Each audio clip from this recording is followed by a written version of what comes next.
JTV news కు స్వాగతం. మీరు చూస్తున్నది ప్రభుత్వ భూముల్లోని హెచ్చరిక బోర్డు కాని భూబకాసురుల దౌర్జన్యాలకు అడ్డుగోలుగా వెలిసిన అక్రమ కట్టడాలు. తిరుపతికి ఒకవైపు ఆర్టీసీ బస్టాండు, మరోవైపు చింతల చేను ఉంది. ఆర్టీసీ బస్టాండు పరిసర ప్రాంతాల్లో భూములు ఏ ధర పలుకుతుందో తెలిసింది. బస్టాండు పరిసర ప్రాంతమైన చింతల చేను సర్వే నెంబర్ 173 సంబంధించిన ప్రభుత్వ భూములు రెవెన్యూ అధికారుల అవసరాలకు బినామీ పేర్లతో కొత్త పట్టాలు మంజూరు చేయడం, అక్రమ కట్టడాలు పుట్టగొడుగుల్లా వెలిశాయి.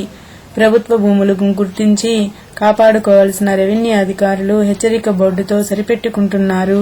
సమరయోధులకు సంబంధించిన భూములు సైతం అధికారుల దాహానికి హారతైపోతున్నాయి. సర్వే నెంబర్ 173లో వెలిసిన అక్రమ కట్టడాలను చూసి పరిసర ప్రాంతాల ప్రజలు తిరుపతి భూబకాసురుల వైనం చూసి వెలసి ఉన్న కట్టడాలను చూస్తే అర్థమవుతుంది. ముఖ్యమంత్రి ఆదేశాలను బేఖాతరు చేస్తూ రెవెన్యూ అధికారులు విచ్చలవిడిగా వ్యవహరిస్తున్నారని పలువురు ఆరోపిస్తున్నారు.